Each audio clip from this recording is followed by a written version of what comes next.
नमस्कार, मी मधुरा. झी24 मध्ये आपलं स्वागत आहे. आज आपण हितगुज या आमच्या खास कार्यक्रमात चर्चा करणार आहोत विवाह योग, विवाह सौख्य आणि पत्रिकेतील समस्या या विषयावर. आणि ह्या विषयावर चर्चा करण्यासाठी आमच्या स्टुडिओमध्ये आलेत ज्योतिष विशारद पंडित मानसी. विषयाकडे वळण्यापूर्वी मी पंडित मानसी यांचं आमच्या स्टुडिओमध्ये स्वागत करते. नमस्कार. पंडित मानसी यांची थोडक्यात ओळख करून द्यायची झाल्यास, पंडित मानसी यांना गेल्या 18 ते 20 वर्षांचा ज्योतिषशास्त्राचा गाढा अनुभव आहे. ज्योतिष, हस्तरेषा, अंकशास्त्र, वास्तुशास्त्र, मंत्रसाधना इत्यादी विषयांवर त्यांनी सखोल अभ्यास केलाय. दक्षिण आणि पश्चिम महाराष्ट्रात विविध महिला मंचाच्या माध्यमातून त्यांनी अनेक विषयांवर कार्यक्रम देखील सादर केलेत. श्रद्धा असावी, अंधश्रद्धा नसावी ह्या विषयावर त्यांनी अनेक ठिकाणी व्याख्यानं देखील दिली आहेत. गमती भविष्याच्या हा ज्योतिषशास्त्रावर आधारित एकपात्री कार्यक्रम सादर करणाऱ्या त्या महाराष्ट्रातील पहिल्या महिला आहेत. पंडित मानसी यांना त्यांच्या उल्लेखनीय कार्याबद्दल ज्योतिर्भूषण, ज्योतिषरत्न, ज्योतिष पंडित, राजगौरव आणि आदर्श महिला अस्मिता पुरस्कार देऊन गौरवण्यात आलाय. चला तर या विषयाबद्दल आपण अधिक चर्चा करूया पंडित मानसी यांच्याकडूनच. पुन्हा एकदा स्वागत आहे. आणि अर्थातच आजचा आपला जो विषय आहे तो विवाहाशी संबंधित आहे. आणि नेहमीच म्हटलं जातं शादी का लड्डू खाए वो भी पछताए, ना खाए वो भी पछताए. आणि अर्थातच बऱ्याच लोकांच्या पत्रिकेत विवाह योग हा उशिरा असतो किंवा विवाह योग नसतो. नेमकी काय कारणं असतात विवाह योगाची, काय कारणीभूत ठरू शकतं? विवाहाचा ज्यावेळेला विचार करतो म्हणजे तसं बघायला गेलं तर प्रत्येकाच्या जीवनातली ही महत्त्वाची घटना आहे. प्रत्येकाला असं वाटतं सप्तम स्थानाचा प्रामुख्याने विचार केला जातो.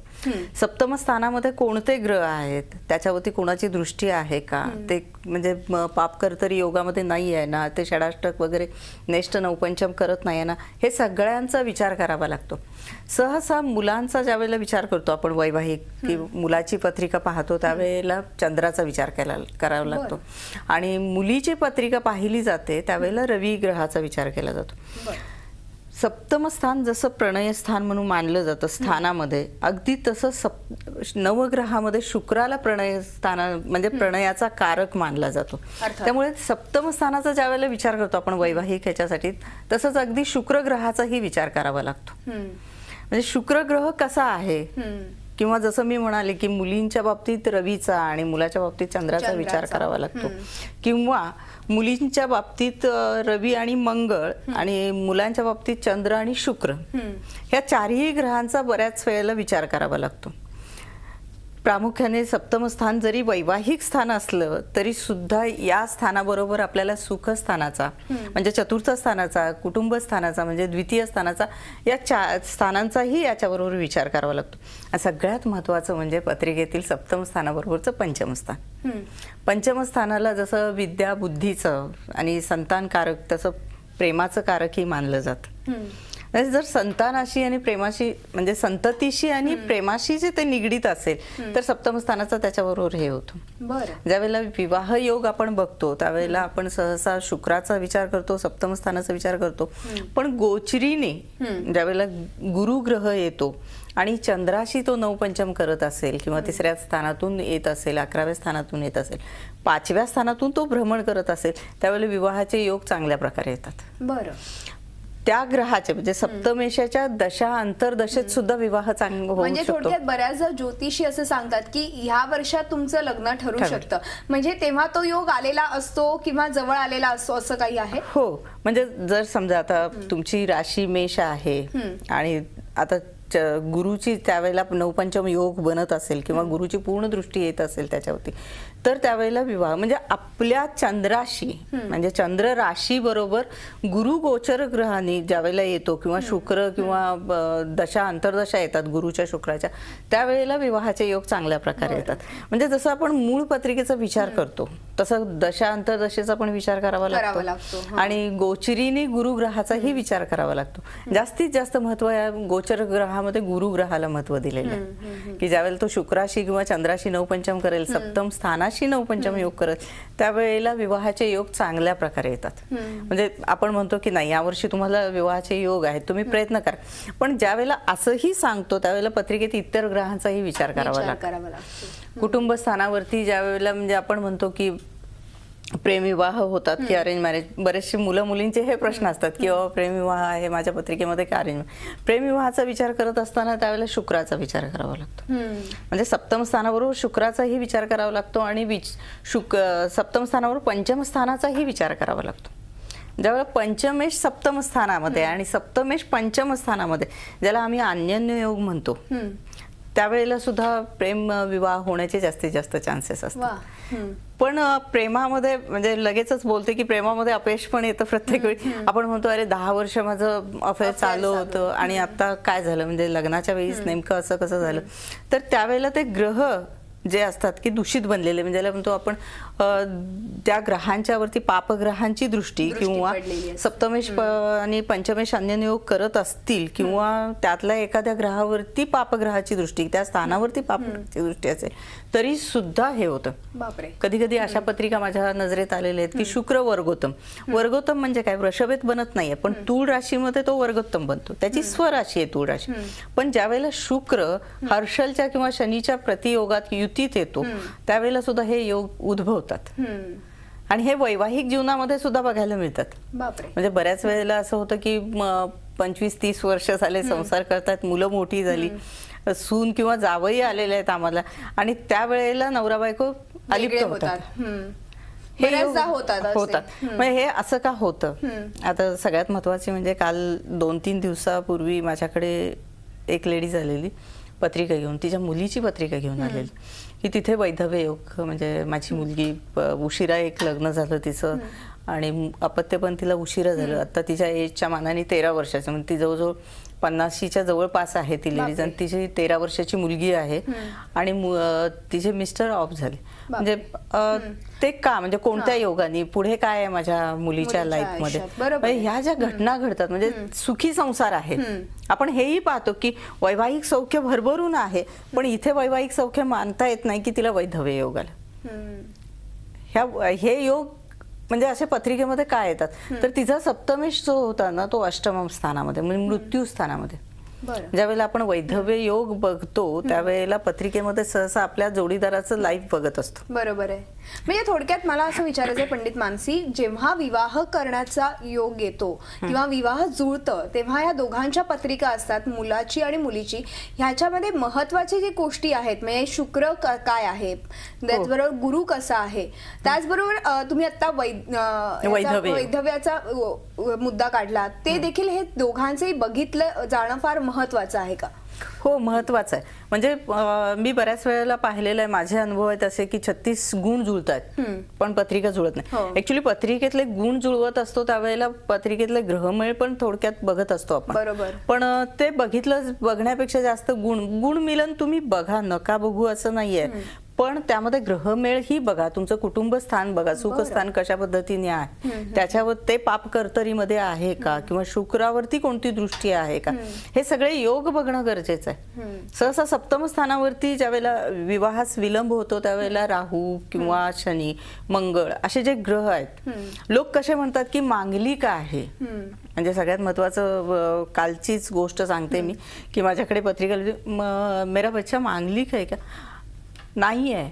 मांगलिकला तुम्ही किती महत्व देता त्याच्याही पेक्षा पत्रिकेतले योग बघा. मंगळ म्हणून लोक घाबरतात पण पत्रिकेमध्ये शुक्रालाही तितकंच महत्व आहे. वैवाहिक कारक जसं सप्तम स्थान मानतो तसं प्रणयकारक शुक्रही आहे, त्याही ग्रहाला तुम्ही महत्व द्या. ज्यावेळेला शुक्र राहू बरोबर येतो, युती करतो, हर्षलच्या प्रतियुतीमध्ये येतो किंवा शनीच्या बरोबर युती प्रतियुतीमध्ये, शनी आणि शुक्र हे मित्र ग्रह आहेत, पण तरी सुद्धा त्यांचे काही चुकीचे योग बनले तरी सुद्धा वैवाहिक सौख्याला कुठे ना कुठेतरी थांबावं लागतं. बरोबर. हे सगळं बघणं गरजेचं आहे. म्हणजे थोडक्यात गुणमिलन हे जेवढं महत्वाचं आहे तेवढंच ग्रहमिलनही महत्वाचं आहे अर्थात. पण बऱ्याचदा असं होतं की काही लोकांच्या बाबतीत विवाहाचे योग हे उशिरा असतात किंवा विवाह योगच नसतो, असं का? ज्या वेळेला तुमचे गुरु नेपच्यून योग करतात, गुरु हा म्हणजे तसा 9 ग्रहामध्ये देवतांचा म्हणजे गुरु मानला जातो. ऍक्च्युली तो ग्रह खूप शुभ मानला जातो पत्रिकेमध्ये, पण ज्यावेळेला गुरु नेपच्यूनचे योग बनतात काही त्यावेळेला, आणि त्यामध्ये ज्यावेळेला सप्तम स्थानावर किंवा पंचम स्थानावर पापग्रहांची दृष्टी येते, मी माझ्या अनुभवाने मी पत्रिकेमध्ये पाहिलेलं आहे की नक्षत्रांचा जास्त यामध्ये म्हणजे होतो. इफेक्ट परिणाम होतो की जेणेकरून पाप नक्षत्र आहेत, ज्येष्ठा, आश्लेषा, मूळ नक्षत्र, याच्यामध्ये हे योग मला जास्त प्रमाणात मिळतात. दाखवले. बरं. मेष राशीमध्ये सप्तमात असलेला शुक्र वर्गोत्तम असून सुद्धा तो कृतिका नक्षत्रामध्ये काही चुकीचे योग बनल्यामुळे 34 वर्ष पूर्ण झाली तरी विवाह झालेला नाही. हे मी अनुभवलेलं. म्हणजे हे जे नक्षत्र आहेत तेही त्याचाही बारीक अभ्यास करणं खूप गरजेचं आहे. इथे आपण काय करतो की बाबा वैवाहिक स्थान सांगितलेलं आहे आपल्याला, मग तेवढंच पाहतो. पण जसं आपण वैवाहिक स्थानाबरोबर सप्तम स्थानाबरोबर पाहत नाही आपण, नक्षत्रांचाही विचार केला पाहिजे. तसं अगदी म्हणजे शुक्र जसा राहू बरोबर युती करतो म्हणजे पापग्रहाबरोबर, आणि तो कोणत्या नक्षत्रामध्ये आहे त्याची तीव्रता जास्त प्रमाणात दाखवते. हर्षल, नेपच्यून सारखे ग्रह ज्यावेळेला अनुराधा नक्षत्रामध्ये येतात शनीच्या, त्यावेळेला मी घटस्फोट झालेले पाहिलेले आहेत. बापरे. म्हणजे नेपच्यून हा वादविवाद करतो, तो खूप म्हणजे टोकाची भूमिका घेतो, परंतु तो थोडंसं थांबतो कुठेतरी, म्हणजे विवाह म्हणजे संसार चालतो सुरळीत. पण हर्षलला मी असं पाहिलं की तडकाफडकी घटस्फोट घेतलेले, म्हणजे जे शांततेने चाललेलं तिथे एक वादळ निर्माण करून टाकतो हर्षल. म्हणजे हे अनुभवलेलं आहे. पत्रिकेमध्ये ज्यावेळेला आपण पाहतो की वैवाहिक सौख्य प्रश्न खूप असतात लोकांचे, पण हा सगळ्यात जीवनातली महत्वाची घटना आहे आपल्या. म्हणजे आपण म्हणतो की हा निर्णय सगळ्यात महत्वाचा असतो. मला असं वाटतं की प्रत्येकाने हा निर्णय घेताना एक विचारपूर्वक घ्यावा. म्हणजे ग्रहमेळांचा आधी विचार करावा, तो करणं खूप गरजेचं आहे. म्हणजे गुणमिलन, ग्रहमिलन आणि अर्थात मनमिलन देखील फार महत्त्वाचं आहे. आणि आपण एक छोटासा ब्रेक घेऊया आणि अशी चर्चा पुढे चालू ठेवूया. हितगुज मध्ये वेळ झाली एका छोट्याशा ब्रेकची. तुम्ही पाहत राहा झी24 तास, रहा एक पाऊल पुढे.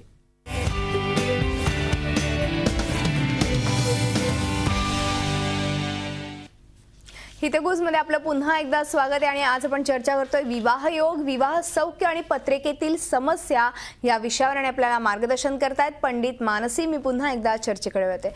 पंडित मानसी, खरं तर आता तुम्ही म्हणालात की घटस्फोटाचे योगही आपल्या पत्रिकेत पाहायला मिळतात, आणि हर्षल त्याचा एक महत्वाचा हर्षल महत्वाचा म्हणण्यापेक्षा पापग्रह जास्त महत्वाचे. तर काय सांगाल त्याबद्दल?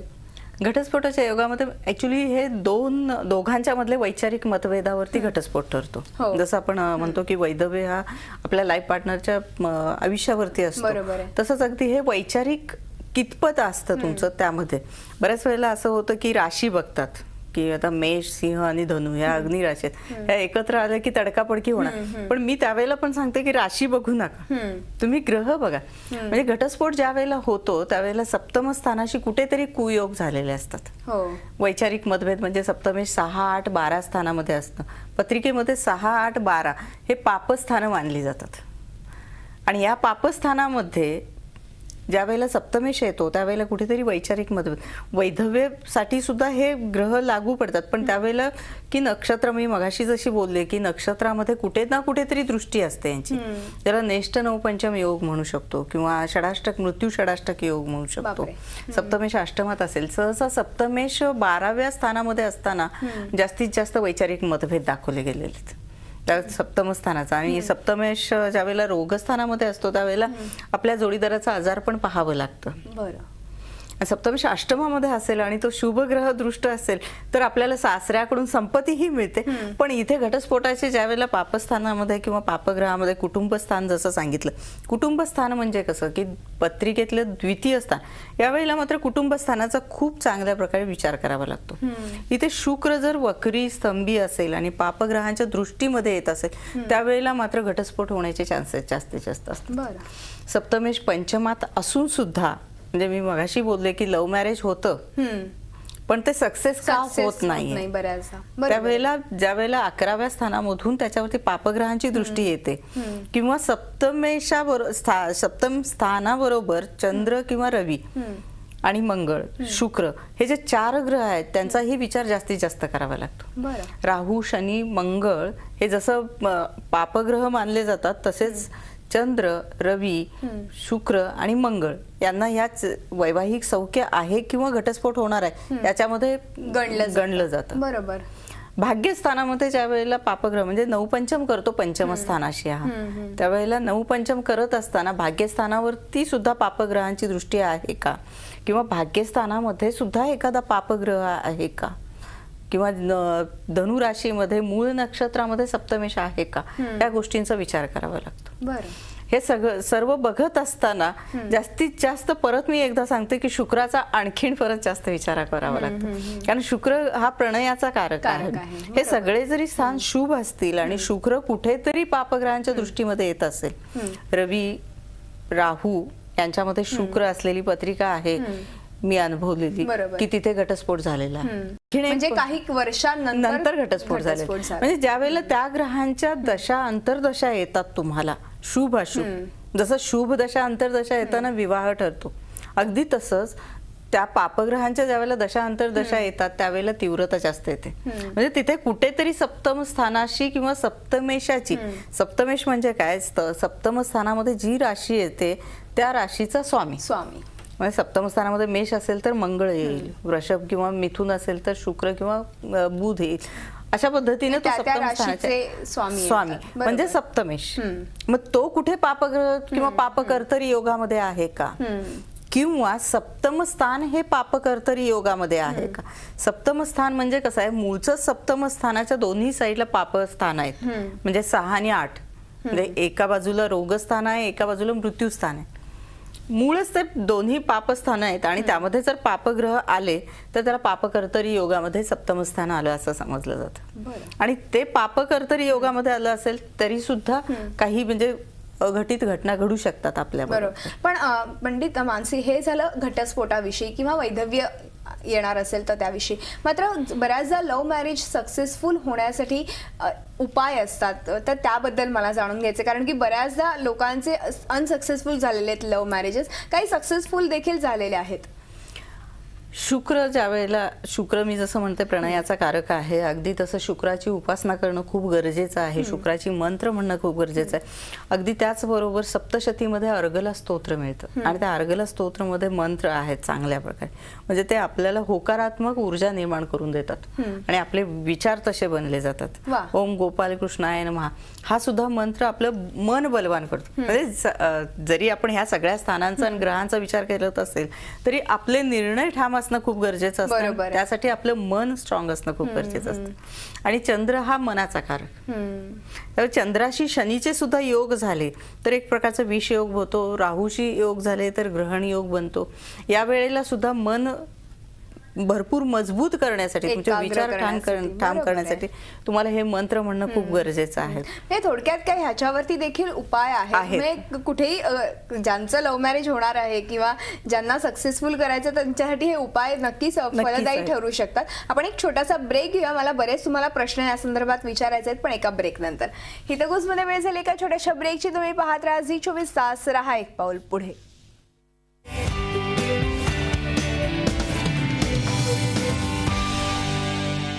हितगुज या आमच्या खास कार्यक्रमात आपलं पुन्हा एकदा स्वागत आहे. आणि आज आपण चर्चा करतोय विवाहयोग, विवाह सौख्य आणि पत्रिकेतील समस्या या विषयावर. आणि आपल्याला मार्गदर्शन करतायत ज्योतिष विशारद पंडित मानसी. मी पुन्हा एकदा चर्चेकडे वळते. पंडित मानसी, एक महत्त्वाचा प्रश्न, कारण की बऱ्याचदा घटस्फोट होतो, वैधव्य येतं, इतर काही कारण असतात, पण अनेकदा लोकांची 3-4 लग्न देखील झालेली आपण बघतो. तर पत्रिकेत अशा प्रकारचे काही ग्रह असतात का की त्यामुळे लक्षात येतं की आपल्याला आपले एक नाही तर 2 विवाह होऊ शकतात?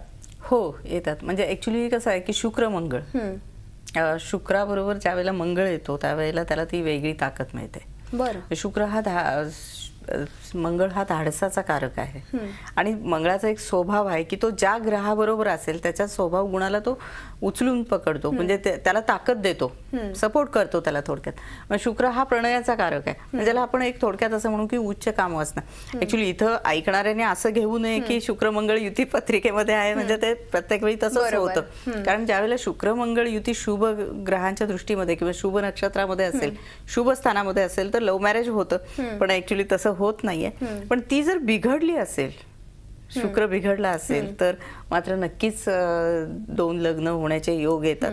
द्विभार्या योग ज्याला बहुभार्या म्हणतो किंवा अनैतिक संबंध आपण म्हणतो. एक्स्ट्रा मॅरिटल अफेअर्स पण कळून येतात. बरं. त्यामुळे अनैतिक संबंध पण त्याच्यामुळे कळून येतात. ज्यावेळेला नेपच्यूनशी कुयोग होतो त्यावेळेला सुद्धा हर्षल नेपच्यूनशी किंवा शनी मंगळ ज्या पापग्रहांची जास्तीत जास्त ताकद. पण मी मघाशी जसं बोलले की चंद्र हा मनाचा कारक आहे आणि चंद्र शुक्र युती बरोबर ज्यावेळेला नेपच्यूनचे कुयोग बनतील त्यावेळेला सुद्धा अनैतिक संबंध असण्याचे जास्तीत जास्त चान्सेस असतात.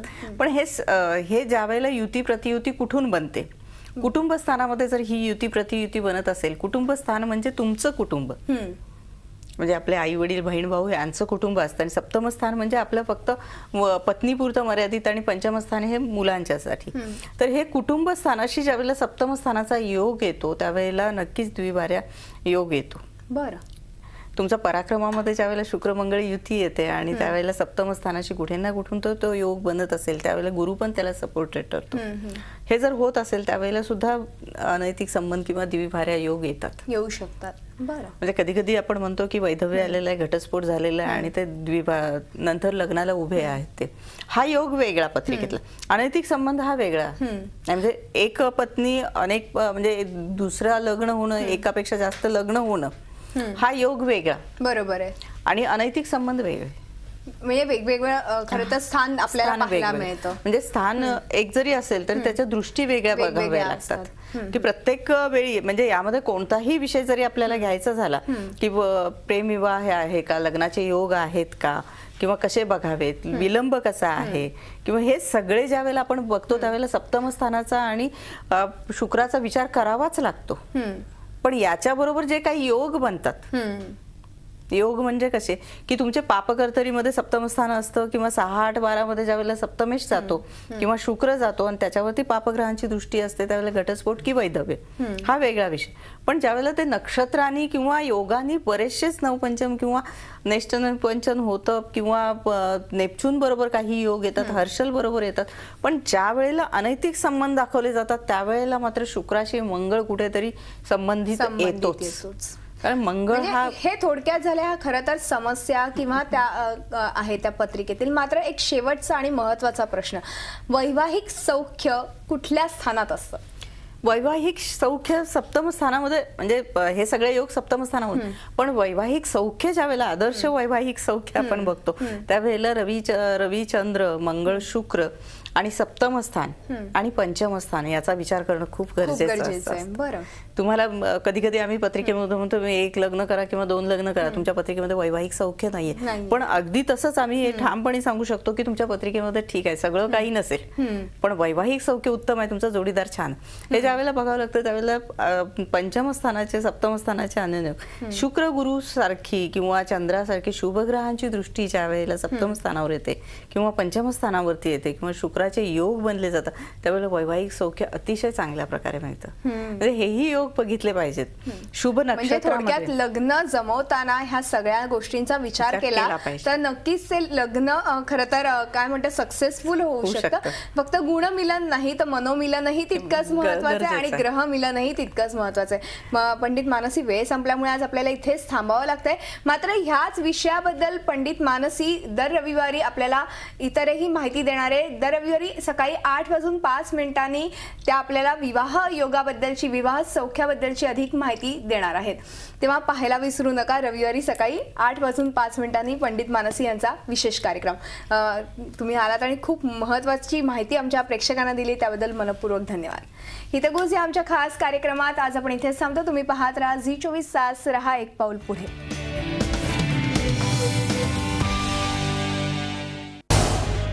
झी24 तास, रहा एक पाऊल पुढे.